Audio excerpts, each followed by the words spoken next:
Hello everyone. तो आज की इस वीडियो में हम इंटरमीडिएट एग्जामिनेशन यानी कि 2021 के इकोनॉमिक्स के कंप्लीट 100 ऑब्जेक्टिव टाइप क्वेश्चंस के सॉल्यूशन को इस वीडियो में देखने वाले हैं। और इस क्वेश्चन पेपर से आप देख सकते हो आपके सेंटर एग्जाम में बहुत सारे क्वेश्चन पूछे गए थे। तो इसी तरह से आपके मॉडल पेपर में बहुत सारे क्वेश्चन पूछे जाने वाले हैं इस वीडियो से, और आपके फाइनल एग्जाम में भी क्वेश्चन पूछे जाएंगे ही जाएंगे। ठीक है, तो इस वीडियो को स्टार्ट से जरूर देखना। चलिए इस वीडियो को स्टार्ट करते हैं क्वेश्चन नंबर फर्स्ट के साथ। तो क्वेश्चन नंबर फर्स्ट है, मांग की कीमत लोच से क्या अभिप्राय है। Price electricity of demand mean, तो प्राइस इलेक्ट्रिसिटी ऑफ डिमांड को कैलकुलेट करने का हमारा क्या फॉर्मूला था। हमारा फॉर्मूला था change in demand due to change in price. तो क्वेश्चन नंबर फर्स्ट का आंसर हो जाएगा ऑप्शन नंबर ए, यानी कि कीमत में परिवर्तन के कारण मांग में परिवर्तन। अब सेकेंड नंबर क्वेश्चन है, उत्पत्ति ह्रास नियम लागू होने का मुख्य कारण कौन सा है। The basic reason of operating the law of diminishing return is, तो लॉ ऑफ डिमिनिशिंग रिटर्न क्या कहता है। ये कहता है कि जब भी हम किसी कमोडिटी के एडिशनल यूनिट को कंज्यूम करते हैं तो उससे मिलने वाली हमारी मार्जिनल यूटिलिटी निरंतर घटती चली जाती है। और इसका बेसिक रीजन क्या था। इसका बेसिक रीजन था scarcity of factor and imperfect substitution between factors. तो क्वेश्चन नंबर सेकंड का क्या आंसर हो जाएगा। इसका आंसर हो जाएगा ऑप्शन नंबर सी, यानी कि बोथ ए एंड बी। अब थर्ड नंबर क्वेश्चन है, दीर्घकालीन उत्पादन फलन का संबंध निम्न में से किससे। Long run production function is related to, तो long run production function law of return to scale से रिलेटेड है। तो क्वेश्चन नंबर थर्ड का आंसर हो जाएगा ऑप्शन नंबर सी, यानी कि पैमाने के प्रतिफल नियम से। अब फोर्थ नंबर क्वेश्चन है, जो वक्र पहले बढ़ता है फिर स्थिर होकर घटना आरंभ करता है वह कौन सा वक्र कहलाता है। तो average physical product, marginal physical product और टोटल फिजिकल प्रोडक्ट, ये तीनों स्टार्ट में बढ़ते हैं फिर स्टैटिक यानी कि स्थिर होते हैं और फिर घटना स्टार्ट कर देते हैं। तो क्वेश्चन नंबर 4 का आंसर हो जाएगा ऑप्शन नंबर डी, यानी कि इनमें से सभी। अब क्वेश्चन नंबर 5 है, उत्पादन के साधन क्या हैं। What are the factor of production, तो land, labour and capital, all these are factor of production. तो क्वेश्चन नंबर 5 का आंसर हो जाएगा ऑप्शन नंबर डी, यानी कि इनमें से सभी। और ये सारे क्वेश्चन जितने भी क्वेश्चन एग्जाम में पूछे गए थे आप देख सकते हो, जो मैंने chapter wise previous year question को कवर किया था सारे क्वेश्चन लगभग उनमें से ही पूछे गए थे। तो अगर आप हमारे माइक्रो इकोनॉमिक्स के complete previous year objective question जो मैंने चैप्टर वाइज कवर किया था उसे देख लोगे तो आप ये श्योर होना आपके माइक्रो इकोनॉमिक्स का कंप्लीट ऑब्जेक्टिव क्वेश्चन कवर हो जाएगा। ठीक है, तो उस प्लेलिस्ट को देख लेना और वहाँ मैंने सारे क्वेश्चन को एक्सप्लेन भी किया था।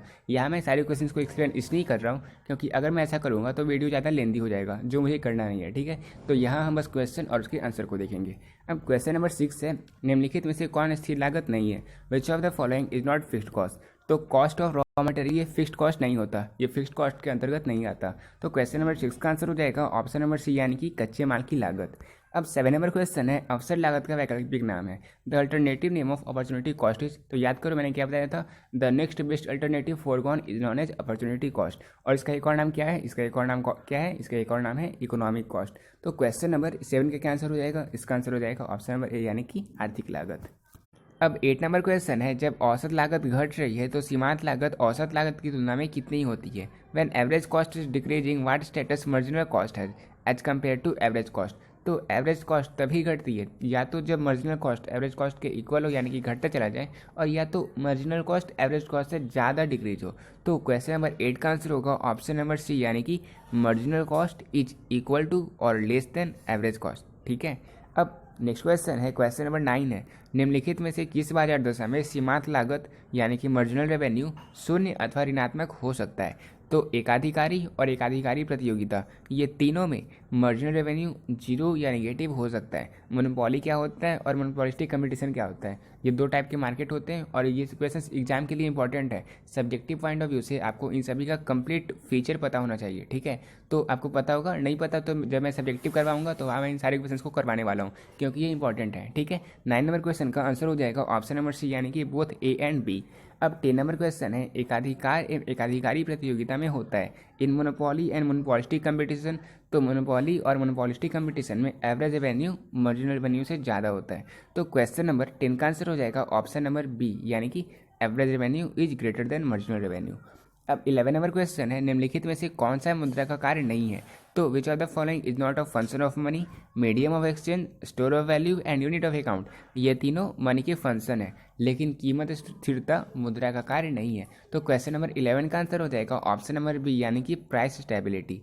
अब 12 नंबर क्वेश्चन है, जनता का बैंक कौन सा है। तो जनता यानी कि जो हम पब्लिक लोग हैं, हम सेंट्रल बैंक आरबीआई में हम पैसे डिपॉजिट नहीं करते बल्कि हम कॉमर्शियल बैंक में पैसे डिपॉजिट करते हैं। तो जनता का बैंक कौन है, which one is the bank of the public, इसका आंसर हो जाएगा ऑप्शन नंबर ए, यानी कि व्यापारिक bank that is commercial bank. अब 13 नंबर क्वेश्चन है बैंक का एजेंसी कार्य। What is the agency function of banks. तो बैंक से कई फंक्शन होते हैं, जिसमें से एजेंसी फंक्शन क्या है, एजेंसी फंक्शन है ट्रस्टी का कार्य करना। तो क्वेश्चन नंबर 13 का आंसर हो जाएगा ऑप्शन नंबर सी, यानी कि एक्ट एज ए ट्रस्टी। अब 14 नंबर क्वेश्चन है एटीएम का पूर्ण रूप क्या है। बहुत ही इजी क्वेश्चन है, इसका आंसर हो जाएगा automated teller machine. Question number 14 का आंसर हो जाएगा ऑप्शन नंबर सी। अब 15 नंबर क्वेश्चन है व्यापारिक बैंकों के प्राथमिक कार्य निम्नलिखित में से कौन सा है। Which is the primary function of commercial bank. तो कॉमर्शियल बैंक में हम क्या करते हैं, इसका प्राइमरी फंक्शन क्या है, हम क्या करते हैं यहाँ पैसे डिपॉजिट करते हैं और या तो हम लोन लेते हैं। तो ये सारी इनके प्राइमरी फंक्शन है। और क्रेडिट क्रिएशन क्या होता है, ये भी एग्जाम के लिए इंपॉर्टेंट है सब्जेक्टिव पॉइंट ऑफ व्यू से। तो ये सारे को मैं सब्जेक्टिव में करवाऊंगा, ठीक है। इसका आंसर हो जाएगा ऑप्शन नंबर डी, यानी कि ऑल द एबव। अब 16 नंबर क्वेश्चन है व्यापारिक बैंकों द्वारा स्वीकार की जाने वाली प्रमुख जमाएं कौन सी है। Which are the main deposit accepted by the commercial bank. तो ऐसे कौन से मेन डिपॉजिट हैं जो कॉमर्शियल बैंक के द्वारा एक्सेप्ट किए जाते हैं। तो इसका आंसर हो जाएगा current deposit, saving deposit and time deposit. ये तीनों ऐसे डिपॉजिट हैं जो कॉमर्शियल बैंक के द्वारा एक्सेप्ट किए जाते हैं। तो क्वेश्चन नंबर 16 का आंसर हो जाएगा ऑप्शन नंबर डी, यानी कि ऑल ऑफ दिस। अब 17 नंबर क्वेश्चन है साख मुद्रा का विस्तार होता है जब नगद कोष अनुपात credit money is increase when CRR यानी कि कैश रिजर्व रेशियो।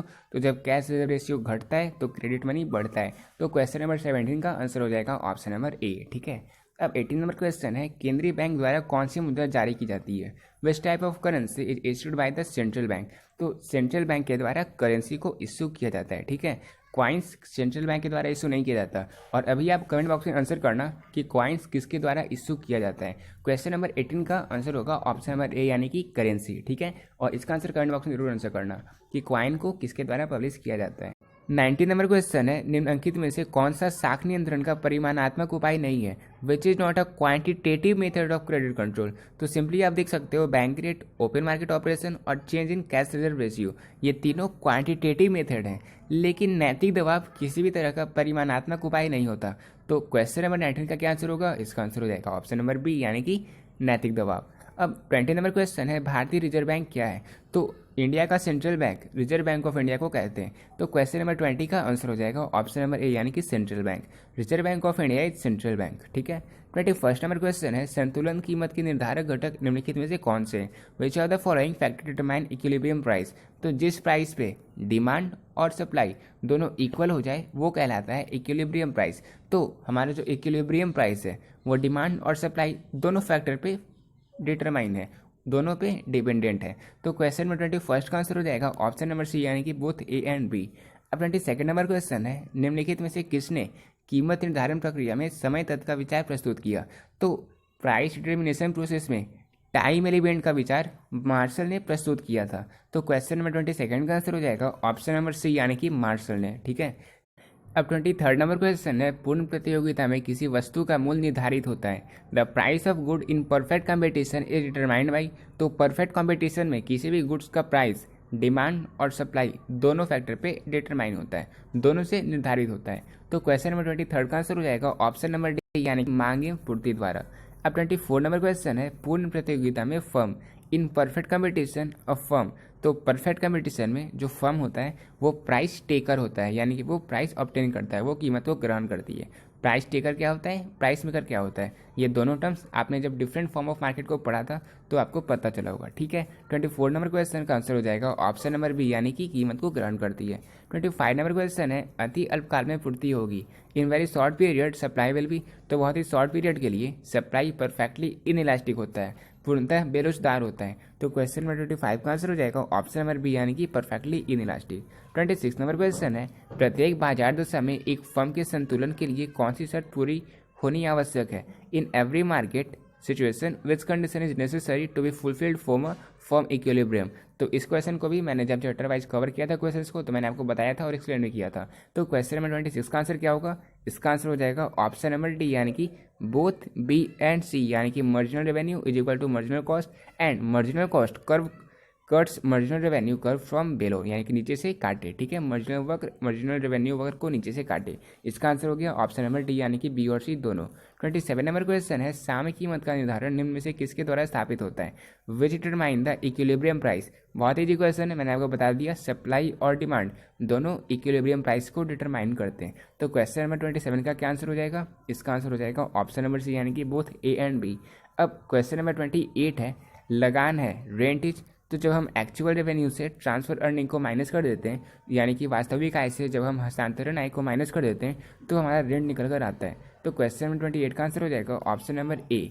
अब 29 नंबर क्वेश्चन है, अंग्रेजी का शब्द मैक्रो ग्रीक भाषा के शब्द मैक्रस से लिया गया है, जिसका अर्थ है English word macro has been taken from Greek word makros which mean. तो मैक्रस का अर्थ होता है ब्रॉड। तो इसका आंसर हो जाएगा ऑप्शन नंबर बी यानी कि व्यापक। एक और क्वेश्चन आप लोग याद रखना कि अगर आपसे ये पूछा जाए कि माइक्रो और मैक्रो इन दोनों वर्ड्स का यूज पहली बार किसने किया था, तो इसका आंसर होगा रगनार फ्रेश ने, और ये दोनों वर्ड्स ग्रीक वर्ड से लिए गए। ठीक है। अब 30 नंबर क्वेश्चन है, समष्टि अर्थशास्त्र की निम्नलिखित में से कौन सी सीमाएं हैं। तो मैक्रो इकोनॉमिक्स की दो लिमिटेशन है, इग्नोर्स इंडिविजुअल यूनिट और कलेक्टिव इकोनॉमिक पैराडॉक्स। तो क्वेश्चन नंबर 30 का आंसर हो जाएगा ऑप्शन नंबर सी यानी कि both A and B. 31 number question है, नरसिम्हम समिति का संबंध किससे। तो नरसिम्हम कमेटी किससे रिलेटेड है, बैंकिंग रिफॉर्म से। तो 31 नंबर क्वेश्चन का आंसर हो जाएगा ऑप्शन नंबर बी यानी कि बैंकिंग रिफॉर्म। 32 नंबर क्वेश्चन है, बैंकिंग लोकपाल योजना की घोषणा किस वर्ष की गई थी। तो banking ombudsman scheme was announced in 1995। तो 32 नंबर क्वेश्चन का आंसर हो जाएगा ऑप्शन नंबर बी यानी कि 1995। ठीक है। अब 33 नंबर क्वेश्चन है, भारत में 14 बड़े अनुसूचित व्यावसायिक बैंकों का राष्ट्रीयकरण किस वर्ष किया गया था। तो 1969 में 14 बिग शेड्यूल्ड कॉमर्शियल बैंक को नेशनलाइज किया गया था। तो क्वेश्चन नंबर 33 का आंसर हो जाएगा ऑप्शन नंबर सी यानी कि 1969 में। अब 34 नंबर क्वेश्चन है, भारत में बैंकिंग क्षेत्र सुधार से संबंधित कौन है। तो 1991 का ईयर और नरसिम्हम कमेटी, अभी मैंने आपको बता दिया ये दोनों बैंकिंग सेक्टर के रिफॉर्म से रिलेटेड है। तो क्वेश्चन नंबर 34 का आंसर हो जाएगा ऑप्शन नंबर डी यानी कि बोथ ए एंड बी। अब 35 नंबर क्वेश्चन है, निवेश के निर्धारक घटक कौन से हैं, which is the determining factor for investment. तो पूंजी की सीमांत क्षमता और ब्याज की दर, ये दोनों इन्वेस्टमेंट के डिटरमाइनिंग फैक्टर है, इसके निर्धारक घटक हैं। तो 35 नंबर क्वेश्चन का आंसर हो जाएगा ऑप्शन नंबर सी यानी कि बोथ ए एंड बी। अब 36 नंबर क्वेश्चन है, किन्स के अनुसार विनियोग से अभिप्राय है। तो किन्स के अनुसार इन्वेस्टमेंट एम्प्लाई रियल इन्वेस्टमेंट, वास्तविक विनियोग से विनियोग का अभिप्राय है। तो क्वेश्चन नंबर 36 का आंसर हो जाएगा ऑप्शन नंबर बी यानी कि रियल इन्वेस्टमेंट। अब 37 नंबर क्वेश्चन है, एपीसी योग एपीएस बराबर है। तो जब हम एवरेज प्रोपेंसिटी टू कंज्यूम और एवरेज प्रोपेंसिटी टू सेव को ऐड करते हैं, यानी कि average propensity to consume plus average propensity to save is equal to 1। तो क्वेश्चन नंबर 37 का आंसर हो जाएगा ऑप्शन नंबर बी यानी कि 1। ये सारी चीज़ें आपने मैक्रो इकोनॉमिक्स में पढ़ी होगी, मैक्रो इकोनॉमिक्स में। ठीक है। अब 38 नंबर क्वेश्चन है, ट्रेटेड इकोनॉमिक पॉलिटिक नामक पुस्तक के लेखक कौन है। Who is the writer of the book treated economic politic. तो इसका आंसर हो जाएगा ऑप्शन नंबर बी यानी कि जेबी से। ट्रेटेड इकोनॉमिक पॉलिटिक के राइटर कौन थे, जेबी से। ठीक है। फिर 39 नंबर क्वेश्चन है, किन्स का रोजगार सिद्धांत निम्नलिखित में से किस पर निर्भर है। तो किन्स का रोजगार सिद्धांत यानी कि Keynesian theory of employment depends on effective demand, प्रभावपूर्ण मांग पर ये निर्भर है। तो 39 नंबर क्वेश्चन का आंसर हो जाएगा ऑप्शन नंबर ए यानी कि इफेक्टिव डिमांड। अब 40 नंबर क्वेश्चन है, ब्रिटिश अर्थशास्त्री जे.एम. किन्स की प्रसिद्ध पुस्तक द जनरल थ्योरी को किस वर्ष प्रकाशित किया गया था। तो इसे प्रकाशित किया गया था, द जनरल थ्योरी को 1936 में प्रकाशित किया गया था। तो 40 नंबर क्वेश्चन का आंसर हो जाएगा ऑप्शन नंबर बी यानी कि 1930।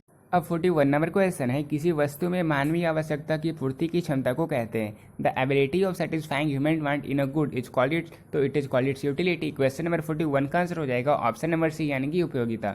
अब यूटिलिटी के दो अप्रोच है, कार्डिनल अप्रोच और ऑर्डिनल अप्रोच, और इन दोनों को किसने प्रोपाउंड किया था, इसका आंसर आप लोग कमेंट बॉक्स में आंसर करना, क्योंकि ये आपकी ऑब्जेक्टिव पॉइंट ऑफ व्यू से बहुत ही इंपॉर्टेंट है। ये क्वेश्चन आपके एग्जाम में बहुत बार पूछा गया है। तो कार्डिनल अप्रोच और ऑर्डिनल अप्रोच, इन्हें किसने प्रोपाउंड किया था, इसका आंसर आप लोग कमेंट बॉक्स में आंसर करना। जिसका मैसेज सही होगा, जिसका आंसर सही होगा, मैं उस मैसेज को पिन कर दूंगा। ठीक है। फिर 42 नंबर क्वेश्चन है, ह्रासमान विस्थापन दर में होती है इन डिमिनाइजिंग रेट ऑफ सब्स्टिट्यूशन क्वांटिटीज। तो एक क्वांटिटी की मात्रा ज़्यादा होती है और एक क्वांटिटी की मात्रा कम होती है। तो क्वेश्चन नंबर 42 का आंसर क्या होगा, इसका आंसर हो जाएगा option number C, option number D यानी कि ए और बी दोनों, वस्तु एक की अधिक मात्रा और वस्तु 2 की कम मात्रा। ठीक है। फिर 43 नंबर क्वेश्चन है, मांग में कौन सा तत्व निहित होना आवश्यक है। Which element is essential for demand. तो डिमांड के 3 मेन एलिमेंट कौन कौन से हैं। First, desire to consume, second, willingness to spend, and third, of fixed price. तो क्वेश्चन नंबर 43 का आंसर हो जाएगा ऑप्शन नंबर डी यानी कि इनमें से सभी। फिर 44 नंबर क्वेश्चन है, किस प्रकार की वस्तुओं के मूल्य में कमी होने से मांग में वृद्धि नहीं होती। In which type of goods price fall doesn't make any increase in demand. तो किस तरह के गुड्स में प्राइस के कम होने पर जो डिमांड है वो नहीं बढ़ता। तो क्वेश्चन नंबर 44 का आंसर हो जाएगा ऑप्शन नंबर ए यानी कि नेसेसरी गुड्स, अनिवार्य वस्तुओं की मांग में कमी होने पर उनका डिमांड मतलब प्राइस से कमी होने पर उनका डिमांड नहीं बढ़ता, ठीक है। फिर 45 नंबर क्वेश्चन है, ऐसी वस्तुएं जिनका एक दूसरे के बदले प्रयोग किया जाता है कहलाती है, तो वे कहलाते हैं सब्स्टिट्यूट गुड्स, वो कहलाते हैं स्थानापन्न वस्तुएं। तो क्वेश्चन नंबर 45 का आंसर हो जाएगा ऑप्शन नंबर बी यानी कि सब्स्टिट्यूट गुड्स। कॉम्प्लीमेंट्री गुड्स क्या होते हैं, इसका आंसर आप लोग कमेंट बॉक्स में आंसर करना, ठीक है। फिर 46 नंबर क्वेश्चन है, मांग फलन को निम्नलिखित में से कौन सा समीकरण व्यक्त करता है, तो इसका आंसर हो जाएगा ऑप्शन नंबर सी यानी कि D is equal to function of P, ठीक है। फिर 47 नंबर क्वेश्चन है, मांग में कमी के निम्नलिखित में से कौन सा कारण है, which of the following is a reason for fall in demand, तो fall in income, fall in taste of consumer and fall in number of buyer, ये तीनों इंपॉर्टेंट रीजन है डिमांड की कम होने पर। इसके अलावा बहुत सारे रीजन है जो आपने पढ़ा होगा। तो क्वेश्चन नंबर 47 का आंसर हो जाएगा ऑप्शन नंबर डी यानी कि इनमें से सभी। अब 48 नंबर क्वेश्चन है, पेट्रोल की कीमत बढ़ जाने पर कार का मांग खिसक जाता है। Increase in the price of petrol there will be a shift in car demand curve in, तो यहाँ से आपसे ये पूछा जा रहा है कि अगर पेट्रोल का प्राइस बढ़ जाए तो जो कार का डिमांड कर्व है वो किस ओर शिफ्ट होगा। तो देखो, आपने जब फैक्टर अफेक्टिंग डिमांड पढ़ा होगा तो आपने दो तरह से इसे पढ़ा होगा, एक तो मूवमेंट अलोंग डिमांड कर्व और एक shifting along demand curve. Movement along demand curve में प्राइस के चेंज होने पर अगर डिमांड चेंज होता है तो उसे हम लोग कहते हैं मूवमेंट अलोंग डिमांड कर्व। लेकिन अगर किसी अदर फैक्टर के कारण, जैसे आप यहाँ पे देख रहे हो, पेट्रोल के प्राइस के बढ़ने के कारण जो हमारा कार का डिमांड था वो घट रहा है, तो ये आता है हमारे शिफ्टिंग अलोंग डिमांड कर्व में, यानी कि अदर फैक्टर के कारण हमारा डिमांड घट या बढ़ रहा है। अब क्योंकि डिमांड घट रहा है तो यहाँ पे हमारा जो डिमांड है वो डिक्रीज हो रहा है। और जब आप डिक्रीज इन डिमांड को पढ़े थे तो आपने वहाँ पे देखा होगा कि हमारा जो ग्राफ है वो लेफ्ट वार्ड शिफ्ट होता है। तो क्वेश्चन नंबर 48 का आंसर हो जाएगा ऑप्शन नंबर सी यानी कि लेफ्ट वार्ड शिफ्टिंग, ठीक है। अब 49 नंबर क्वेश्चन है, इकाई से कम मांग की लोच को निम्नलिखित में कौन व्यक्त करता है, which of the following shows electricity of demand less than 1। तो देखो, electricity of demand less than 1 किसका होता है, ये होता है लेस इलास्टिक डिमांड का। और लेस इलास्टिक डिमांड का एग्जांपल यहाँ में से कौन है, तो यहाँ है नेसेसिटी गुड्स। तो क्वेश्चन नंबर 49 का क्या आंसर होगा, इसका आंसर हो जाएगा ऑप्शन नंबर ए यानी कि नेसेसिटी गुड्स। और अब आप लोग कमेंट बॉक्स में ये आंसर करना कि इलास्टिसिटी ऑफ डिमांड कितने टाइप के होते हैं। अगर आपको नाम पता है तो वो भी कमेंट करना। और हर एक, जैसे perfectly elastic demand, perfectly inelastic demand, तो हर एक का इलास्टिसिटी ऑफ डिमांड कितना होता है, एक से ज़्यादा होता है, एक से कम होता है, इन्फिनिटी होता है या जीरो होता है, जो भी है आप लोग पाँचों का कमेंट करना। मैं आपको इसलिए कह रहा हूँ क्योंकि ये सारे क्वेश्चन ऑब्जेक्टिव में पूछे जाते हैं, आपके सेंटर एग्जाम में भी पूछे जा सकते हैं। तो इन सभी का अगर आप रिटेल में एक बार प्रैक्टिस कर लोगे तो वो सारी आपको अच्छे से याद रहेगा। और एग्जाम में भी आपसे इलेक्ट्रिसिटी और डिमांड के टाइप पूछे जा सकते हैं। तो वैसे में ये आपके लिए हमेशा के लिए रिवाइज रहेगा। और जब आप कमेंट करोगे तो उससे मुझे भी लगेगा कि आप सारे हमारी वीडियो को अच्छे से देख रहे हो, जिससे हम और आगे वीडियो अपलोड कर सकेंगे, ठीक है। तो जो भी मैं आपको कह रहा हूँ इनका कमेंट करना कि इलेक्ट्रिसिटी और डिमांड कितने टाइप का होता है। अगर आपको पता होगा तो ये भी कमेंट करना कि उसकी इलास्टिसिटी और डिमांड की वैल्यू कितनी होती है। फिर 50 नंबर क्वेश्चन, मांग की लोच को प्रभावित करने वाले घटक कौन से हैं, which of the following factor affect electricity of demand. तो nature of goods, price level और इनकम लेवल, ये तीनों इलेक्ट्रिसिटी ऑफ डिमांड को अफेक्ट करते हैं। तो क्वेश्चन नंबर 50 का आंसर हो जाएगा ऑप्शन नंबर डी यानी कि ऑल ऑफ दिस। फिर 51 नंबर क्वेश्चन है, महामंदी किस वर्ष आई, the great depression came in which year. तो the great depression came in 1930। तो क्वेश्चन नंबर 51 का आंसर हो जाएगा ऑप्शन नंबर सी यानी कि 1930। फिर 52 नंबर क्वेश्चन है, केंसियन विचारधारा के अंतर्गत आय के संतुलन का निर्धारक निम्नलिखित में से कौन है। तो एग्रीगेट डिमांड और एग्रीगेट सप्लाई, ये दोनों इसके डिटरमाइनिंग फैक्टर हैं। तो क्वेश्चन नंबर 52 का क्या आंसर होगा, इसका आंसर हो जाएगा ऑप्शन नंबर सी यानी कि बोथ ए एंड बी। फिर 53 नंबर क्वेश्चन है, कीन्स के अनुसार अर्थव्यवस्था में आय एवं रोजगार का संतुलित स्तर निम्नलिखित में कहाँ स्थापित होगा। In Keynesian view point the equilibrium level of income and employment in the economy will be established where. तो जहाँ पे एग्रीगेट डिमांड एग्रीगेट सप्लाई के इक्वल होगा, ठीक है, वहीं पे हमारा equilibrium level of income and employment होगा, ठीक है। और आपने जब डिमांड का प्राइस और सप्लाई का प्राइस दोनों इक्वल हो जाए तो उसे हम क्या कहते हैं, उसे हम कहते हैं इक्विलिब्रियम प्राइस। ये वैसे मैंने आपको पहले ही करवा दिया, ठीक है। 53 नंबर क्वेश्चन का आंसर होगा ऑप्शन नंबर सी यानी कि aggregate demand is equal to aggregate supply. अब 54 नंबर क्वेश्चन है, केन्स के सिद्धांत का संबंध किससे, Keynes theory is associated with which. तो Keynes theory effective demand prosperity से एसोसिएटेड है। तो इसका आंसर हो जाएगा ऑप्शन नंबर ए यानी कि प्रभावपूर्ण मांग प्रवृत्ति से।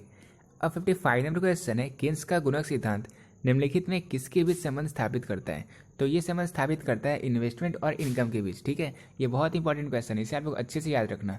इसका क्या आंसर हो जाएगा, इसका आंसर हो जाएगा ऑप्शन नंबर ए यानी कि निवेश तथा आय के बीच, यानी कि केन्स मल्टीप्लायर थ्योरी इन्वेस्टमेंट और इनकम के बीच रिलेशनशिप इस्टेब्लिश करता है। और नेक्स्ट क्वेश्चन में हम इसके फॉर्मूले को भी देखने वाले हैं। देखो 56 नंबर क्वेश्चन है, गुणक को निम्नलिखित में किस सूत्र द्वारा व्यक्त किया जाता है?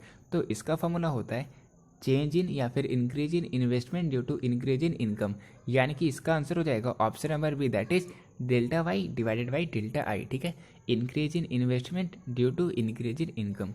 फिर अब 57 नंबर क्वेश्चन है, किन्स के गुणक को निम्नलिखित में कौन से तत्व प्रभावित कर सकते हैं?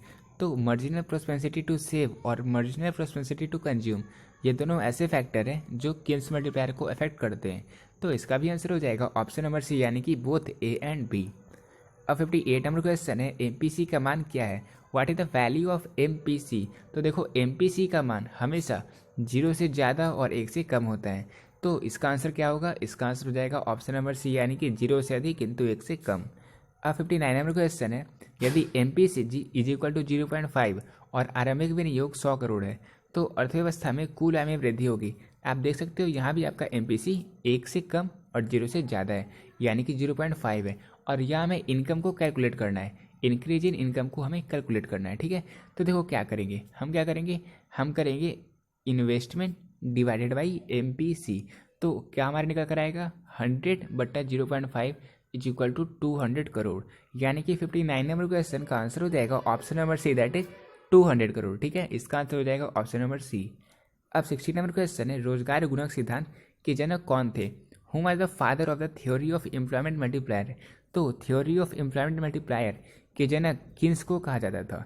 तो 60 नंबर क्वेश्चन का आंसर हो जाएगा ऑप्शन नंबर ए। फिर 61 नंबर क्वेश्चन है, समष्टि अर्थशास्त्र के अध्ययन का विषय है, the subject of the study of macro economics is? तो मैक्रो इकोनॉमिक्स में हम the principle of national income को पढ़ते हैं। ठीक है, तो इसका आंसर हो जाएगा ऑप्शन नंबर ए। अब 62 नंबर क्वेश्चन है, स्टॉक के अंतर्गत निम्नलिखित में कौन शामिल होते हैं? तो स्टॉक और फ्लो ये दो टर्म्स हैं, इन दोनों का अर्थ क्या होता है ये मैंने आपको ऑलरेडी बता रखा है। अगर आपको नहीं पता तो ऐसे भी मैं जब सब्जेक्टिव की वीडियो की सीरीज़ को स्टार्ट करूँगा तो उस टाइम मैं आपको बता दूंगा। और बहुत सारे बच्चे क्योंकि कमेंट कर रहे थे कि सर सब्जेक्टिव की सीरीज़ को भी आप अभी स्टार्ट कर दो, तो ठीक है, प्रीवियस ईयर क्वेश्चन यानी कि हिंदी, इंग्लिश और इंटरप्रेन्योरशिप, इन तीनों के 2021 के क्वेश्चन पेपर को अपलोड करने के बाद मैं सब्जेक्टिव की सीरीज़ को भी अभी स्टार्ट कर दूंगा। ठीक है, लेकिन अगर आप चाहते हो कि पहले मैं ऑब्जेक्टिव की सीरीज़ को ही कंटिन्यू करूँ, उसे ही कंप्लीट करूँ, तो आप नीचे कमेंट बॉक्स में कमेंट करना। ठीक है, कि आप क्या चाहते हो, ताकि मुझे ये पता चल सके कि आप लोग क्या चाहते हो और उसी अकॉर्डिंग मैं वीडियो को अपलोड करूँगा। ठीक है, तो देखो अब 62 नंबर क्वेश्चन में हमें बताना है कि स्टॉक कौन से हैं। तो quantity of money, wealth and quantity of wheat stored in warehouse, ये तीनों स्टॉक के अंतर्गत आते हैं। ठीक है, तो इसका आंसर हो जाएगा ऑप्शन नंबर डी, यानी कि ऑल ऑफ दिस। अब 63 नंबर क्वेश्चन है, वास्तविक प्रवाह के अंतर्गत निम्नलिखित में कौन शामिल है? Which of the following is included in real flow? तो मैंने आपको अभी बताया था स्टॉक और फ्लो ये दोनों टर्म्स होते हैं। तो रियल फ्लो के अंतर्गत हम किसे शामिल करते हैं? तो रियल फ्लो के अंतर्गत हम flow of goods and flow of services in दोनों को शामिल करते हैं। तो इसका आंसर हो जाएगा ऑप्शन नंबर सी, यानी कि बोथ ए एंड बी। ठीक है, अब 64 नंबर क्वेश्चन है, 3 क्षेत्रीय मॉडल में निम्नलिखित में कौन शामिल है? Which one is included in 3 sector model? तो 3 सेक्टर मॉडल में हम फैमिली, फर्म और गवर्नमेंट इन तीनों को शामिल करते हैं। तो 64 नंबर क्वेश्चन का आंसर हो जाएगा ऑप्शन नंबर डी, यानी कि ऑल ऑफ दिस। अब 65 नंबर क्वेश्चन है, 4 क्षेत्रीय अर्थव्यवस्था के चक्रीय प्रवाह में संतुलन के लिए शर्त निम्नलिखित में कौन सी है? तो 3 सेक्टर मॉडल, 4 सेक्टर मॉडल, ये सारे आपके एग्जाम के लिए बहुत ज़्यादा इंपॉर्टेंट तो नहीं है, लेकिन हाँ कभी कभी क्वेश्चन पूछे जाते हैं। तो इन सभी को आप लोग एक बार से देख लेना। अगर मैंने ये देखा कि इनसे बहुत बार एग्जाम में क्वेश्चन पूछे गए तो मैं उन्हें सब्जेक्टिव की वीडियो में ही कवर कर लूँगा। ठीक है, इसका फॉर्मूला क्या होता है? इसका फॉर्मूला होता है C+I+G+X-M। ठीक है, और इन सारे वर्ड्स का क्या मतलब होता है ये आप नीचे कमेंट बॉक्स में आंसर करना। अगर आपको नहीं पता होगा तो उस केस में मैं इस क्वेश्चन को शामिल कर लूँगा, ताकि आपको कम से कम एक आइडिया हो जाए, जैसे एग्जाम में अगर ये क्वेश्चन पूछा भी जाए तो आप उसे सॉल्व कर पाओ। ठीक है, फिर 66 नंबर क्वेश्चन है, द्वितीय क्षेत्र में कौन सी सेवा सम्मिलित है? Which of the following is included in secondary sector? तो सेकेंडरी सेक्टर में हम शामिल करते हैं इंश्योरेंस को, बैंकिंग को, ट्रेड को या मैन्युफैक्चरिंग को। सेकेंडरी सेक्टर, प्राइमरी सेक्टर और टर्शियरी सेक्टर, ये 3 सेक्टर होते हैं। प्राइमरी सेक्टर में हम आमतौर पर शामिल करते हैं एग्रीकल्चर को। ठीक है, सेकेंडरी सेक्टर में हम शामिल करते हैं मैन्युफैक्चरिंग को, और टर्शियरी सेक्टर में हम शामिल करते हैं बैंकिंग, इंश्योरेंस वगैरह को। तो इसका क्या आंसर हो जाएगा? इसका आंसर हो जाएगा ऑप्शन नंबर डी, यानी कि मैन्युफैक्चरिंग, दैट इज निर्माण। अब 67 नंबर क्वेश्चन है, एक खुली अर्थव्यवस्था में सामूहिक मांग के संगठन कौन है? In an open economy which are the component of aggregate demand? तो एग्रीगेट डिमांड के कंपोनेंट कौन से हैं? कंजम्पशन, इन्वेस्टमेंट, गवर्नमेंट एक्सपेंडिचर और डायरेक्ट एक्सपोर्ट, ये तीनों ओपन इकोनॉमी में एग्रीगेट डिमांड के कंपोनेंट होते हैं। तो 67 नंबर क्वेश्चन का आंसर हो जाएगा ऑप्शन नंबर डी, उपभोग प्लस निवेश प्लस सरकारी व्यय प्लस शुद्ध निर्यात। ठीक है। फिर 68 नंबर क्वेश्चन है, राष्ट्रीय आय में निम्नलिखित में किसे शामिल किया जाता है? Which one is included in national income? तो ये बहुत ही इंपॉर्टेंट क्वेश्चन है। नेशनल इनकम में हम किन्हें शामिल करते हैं? तो रेंट को, वेज को, सैलरी को, इंटरेस्ट को, प्रॉफिट को, इन सभी चीज़ों को हम नेशनल इनकम में शामिल करते हैं। किन्हें किन्हें शामिल करते हैं? रेंट को, वेज को, सैलरी को, इंटरेस्ट को और प्रॉफिट को। ठीक है। तो 68 नंबर क्वेश्चन का आंसर हो गया ऑप्शन नंबर डी। अब 69 नंबर क्वेश्चन है, किसी अर्थव्यवस्था में एक वर्ष के अंतर्गत उत्पादित अंतिम वस्तुओं तथा सेवाओं के बाजार मूल्य को कहते हैं। तो किसी अर्थव्यवस्था में जो मार्केट वैल्यू होती है फाइनल गुड्स और सर्विसेज की, उसे हम कहते हैं जीडीपी यानी कि ग्रॉस डोमेस्टिक प्रोडक्ट। तो 69 नंबर क्वेश्चन का आंसर हो जाएगा ऑप्शन नंबर सी। अब 70 नंबर क्वेश्चन है, एक अर्थव्यवस्था में कौन सा क्षेत्र सम्मिलित होता है? तो प्राइमरी, सेकेंडरी और टर्शियरी, इन तीनों सेक्टर को हम एक इकोनॉमी में शामिल करते हैं। तो 70 नंबर क्वेश्चन का आंसर हो जाएगा ऑप्शन नंबर डी यानी कि ऑल ऑफ दिस। अब 71 नंबर क्वेश्चन है, अर्थव्यवस्था की केंद्रीय समस्या क्या है? The central problem of an economies. और ये बहुत ही इंपॉर्टेंट क्वेश्चन है, सब्जेक्टिव में ये क्वेश्चन एग्जाम में हमेशा से पूछा जाता है, ये आपके लिए हमेशा VVI रहेगा। ठीक है। इसका क्या आंसर होगा? What to produce, how to produce and for whom to distribute produced goods, यानी कि क्या उत्पादन करें, कैसे उत्पादन हो, या फिर उत्पादित वस्तुओं का वितरण कैसे हो, ये सारी चीज़ों को हम सेंट्रल प्रॉब्लम में शामिल करते हैं। तो 71 नंबर क्वेश्चन का आंसर हो जाएगा ऑप्शन नंबर डी। अब नेक्स्ट क्वेश्चन है, उत्पादन संभावना वक्र, प्रोडक्शन पॉसिबिलिटी कर्वेज। तो प्रोडक्शन पॉसिबिलिटी कर्व को हमने बहुत ही स्टार्ट में ही पढ़ा था। प्रोडक्शन पॉसिबिलिटी कर्व में जो हमारा ग्राफ होता है वो एक्सिस के कॉनकेव शेप में होता है, यानी अक्ष की ओर नतोदर होती है। तो इसका आंसर हो जाएगा ऑप्शन नंबर ए यानी कि concave to the axis. Production possibility curve axis के कॉनकेव शेप में होता है। ठीक है। फिर अब नेक्स्ट क्वेश्चन है, क्वेश्चन नंबर 73 है, एक समाजवादी अर्थव्यवस्था का मूल उद्देश्य होता है the main objective of a socialist economies. तो सोशलिस्ट इकोनॉमी के बहुत सारे नेम्स हैं, क्या क्या नाम है? इसका आंसर आप लोग कमेंट बॉक्स में आंसर करो। ठीक है। ये सारे मैं इसलिए पूछ रहा हूँ क्योंकि ऐसे क्वेश्चन एग्जाम में ऑब्जेक्टिव में पूछे जाते हैं, और आप जब सब्जेक्टिव को भी आंसर करोगे तो आप ये कह सकते हो इसे ऐसा भी कहा जाता है। ठीक है। तो इसका आंसर कमेंट बॉक्स में आंसर करना। और 73 नंबर क्वेश्चन का आंसर होगा ऑप्शन नंबर डी यानी कि मैक्सिमम पब्लिक वेलफेयर, यानी कि एक समाजवादी अर्थव्यवस्था का मूल उद्देश्य होता है अधिकतम लोक कल्याण। ठीक है। फिर 74 नंबर क्वेश्चन है, किस अर्थव्यवस्था में कीमत तंत्र के आधार पर निर्णय लिए जाते हैं? In which economy decision are taken on the basis of price mechanism. तो कैपिटलिस्ट इकोनॉमी में, यानी कि पूंजीवादी, यानी कि जो हमारा प्राइवेट सेक्टर का होता है, जो हमारा इकोनॉमी होता है, वहाँ पे जितने भी डिसीजन लिए जाते हैं वो सारे प्राइस मैकेनिज्म के आधार पर लिए जाते हैं। तो 74 नंबर क्वेश्चन का आंसर हो जाएगा ऑप्शन नंबर बी यानी कि पूंजीवादी।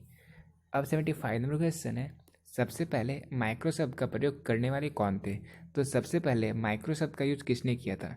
सबसे पहले माइक्रो शब्द का यूज रैग्नार फ्रेश ने किया था। तो इसका आंसर हो जाएगा ऑप्शन नंबर डी यानी कि रैग्नार फ्रेश। अब 76 नंबर क्वेश्चन है, व्यष्टि अर्थशास्त्र में निम्न में से किसका अध्ययन किया जाता है? Which of the following studied in micro economics. तो माइक्रो इकोनॉमिक्स में हम इंडिविजुअल लेवल की चीज़ों को पढ़ते हैं। तो यहाँ पे सारे option individual family, individual firm और इंडिविजुअल इंडस्ट्री, इन तीनों को हम माइक्रो इकोनॉमिक्स के अंतर्गत पढ़ते हैं। तो 76 नंबर क्वेश्चन का आंसर हो जाएगा ऑप्शन नंबर डी यानी कि इनमें से सभी।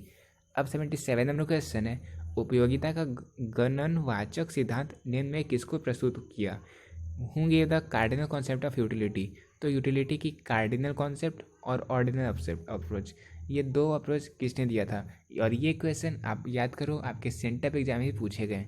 तो ऐसे बहुत सारे क्वेश्चन होंगे जो आपको सेंटअप एग्जाम में मैच हो रहे हैं, और ऐसे बहुत सारे क्वेश्चन होंगे जो आपके मॉडल पेपर में भी मैच होंगे, और ऐसे बहुत सारे क्वेश्चन होंगे जो आपके फाइनल एग्जाम में मैच होने वाला है, क्योंकि मुझे इन सभी का आइडिया पता है कि किस तरह के क्वेश्चन एग्जाम में पूछे जाते हैं। ठीक है। इसलिए मैंने इन सभी सीरीज़ को स्टार्ट किया है।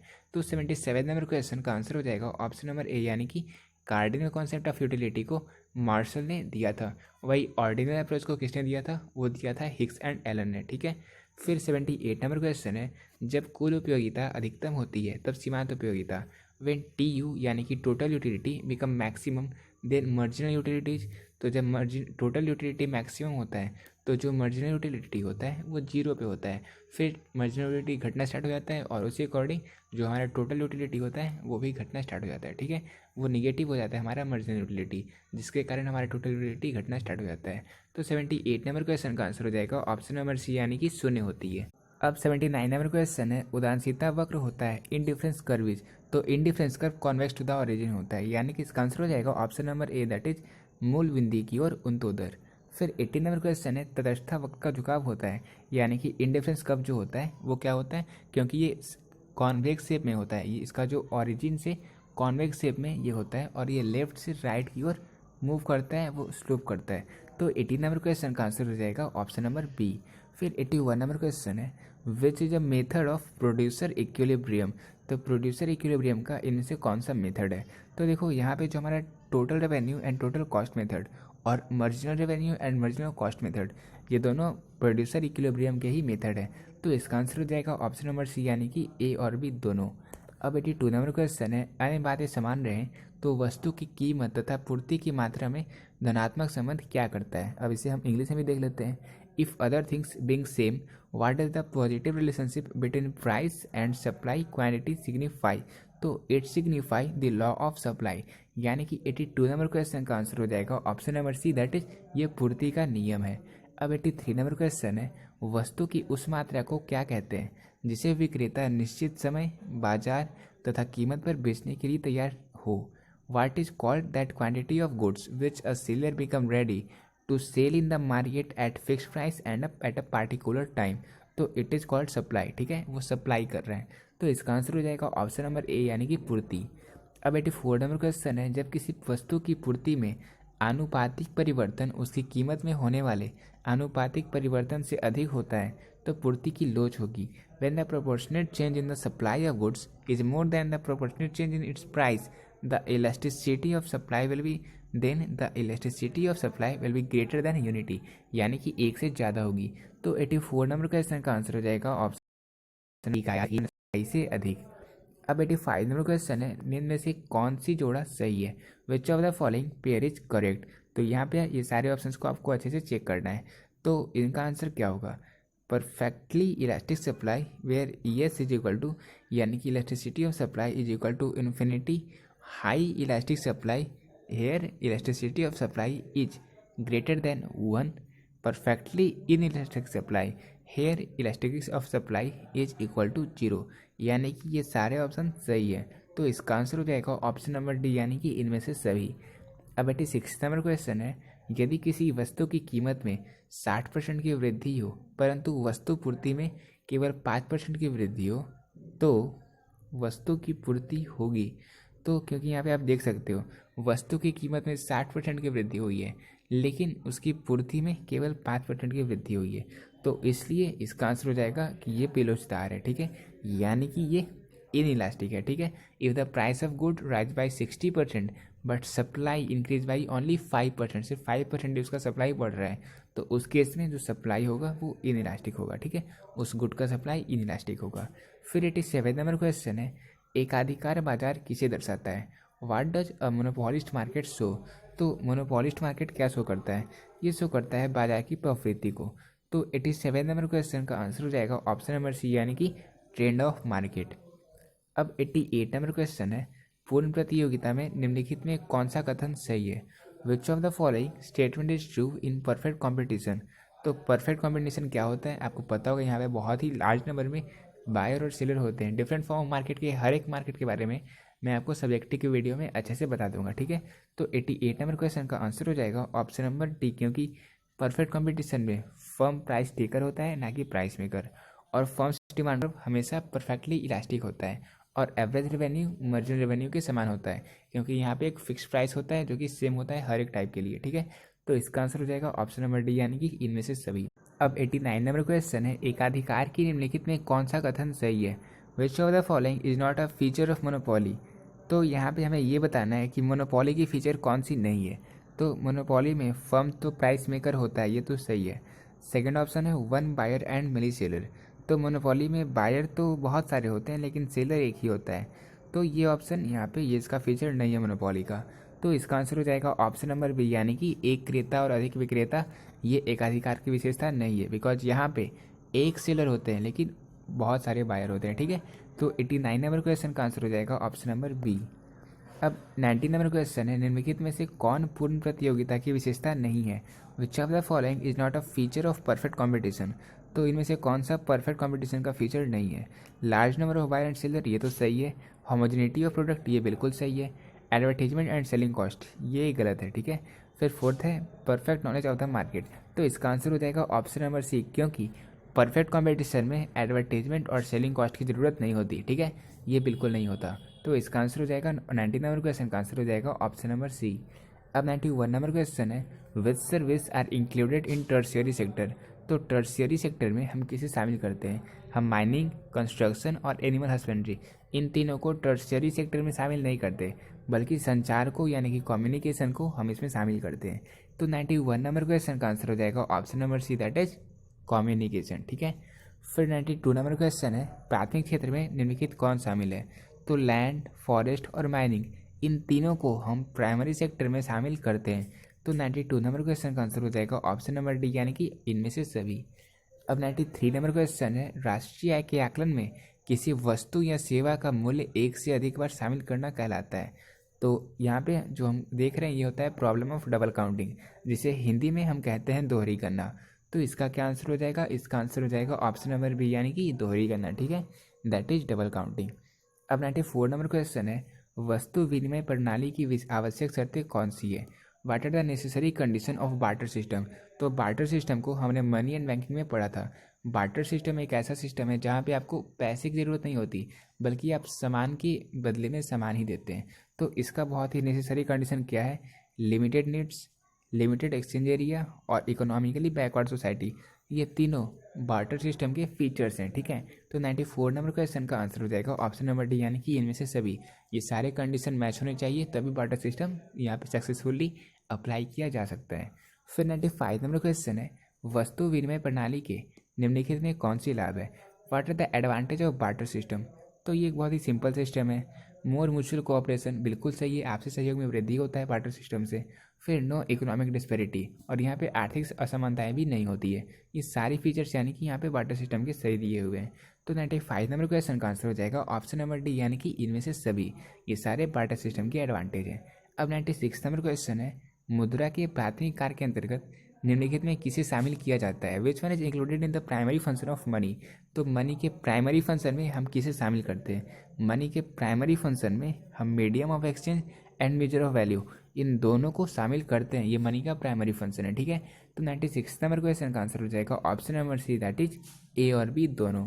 अब 97 नंबर क्वेश्चन है, निम्नलिखित में किसके अनुसार मुद्रा वह धुरी है जिसके चारों ओर समस्त अर्थव्यवस्था चक्कर लगाता है? Money is a pivot around which the whole economic cluster, who said it. तो ये किसने कहा था? ये किसने कहा था? ये कहा था मार्शल ने। तो 97 नंबर क्वेश्चन का आंसर हो जाएगा ऑप्शन नंबर सी, यानी कि मार्शल, ठीक है। अब 98 नंबर क्वेश्चन है, मुद्रा का कार्य है the function of money is. तो मनी का क्या फंक्शन है? Money is a medium of exchange, money is a measure of value and money is a store of value, यानी कि ये सारे फीचर मनी के यानी कि मुद्रा के कार्य हैं। तो इसका आंसर हो जाएगा option number D, that is इनमें से सभी। ये सारे मुद्रा के कार्य हैं। अब 99 नंबर क्वेश्चन है, मुद्रा वह वस्तु है, money is a matter which is, तो which is a measure, which as a measure of value, which is accepted generally as a means of exchange and which is use to store wealth, यानी कि तीनों feature मुद्रा यानी कि money के features हैं। तो 99 नंबर क्वेश्चन का भी आंसर हो जाएगा option number D, that is all of this. अब लास्ट क्वेश्चन, तो अब इकोनॉमिक्स का लास्ट क्वेश्चन है, मुद्रा की पूर्ति से हमारा आशय, by supply of money we mean. तो मनी की सप्लाई से हमारा क्या आशय होता है? जितने भी मनी है जो बैंक में डिपॉजिट कर दी गई है, जितने भी मनी है जो हमारे पब्लिक के हाथों में, और जितने भी डिपॉजिट जो पोस्ट ऑफिस सेविंग बैंक में मौजूद है, इन तीनों से हमारा आशय होता है मनी, सप्लाई ऑफ मनी से, ठीक है। तो 100 नंबर क्वेश्चन का आंसर हो जाएगा ऑप्शन नंबर डी, यानी कि इनमें से सभी। तो अब हमने इकोनॉमिक्स के 2021 के कंप्लीट क्वेश्चन पेपर को सॉल्व कर लिया है इस वीडियो में। अब आप इन सभी क्वेश्चन पेपर को अच्छे से रिवाइज कर लो, और अगर आपको इस फाइल की पीडीएफ को डाउनलोड करना है तो आप हमारे टेलीग्राम चैनल को ज्वाइन कर सकते हो, वहाँ पे आपको ये फाइल मिल जाएगा। और इसके अलावा हमने डिस्क्रिप्शन बॉक्स में एक लिंक दे दिया है, उस पर क्लिक कर आप इस पीडीएफ को डाउनलोड कर सकते हो, ठीक है। हालांकि क्योंकि पीडीएफ में सॉल्यूशन अवेलेबल नहीं है, तो इसलिए एक बार आप कंप्लीट वीडियो को अच्छे से देख लेना, फिर इसके बाद आप उसकी हार्ड कॉपी में, उस क्वेश्चन पेपर की हार्ड कॉपी में आप उन आंसर को टिक कर देना, ठीक है। तो उम्मीद करता हूँ आपको ये वीडियो अच्छी लगी होगी। मिलते हैं अपनी नेक्स्ट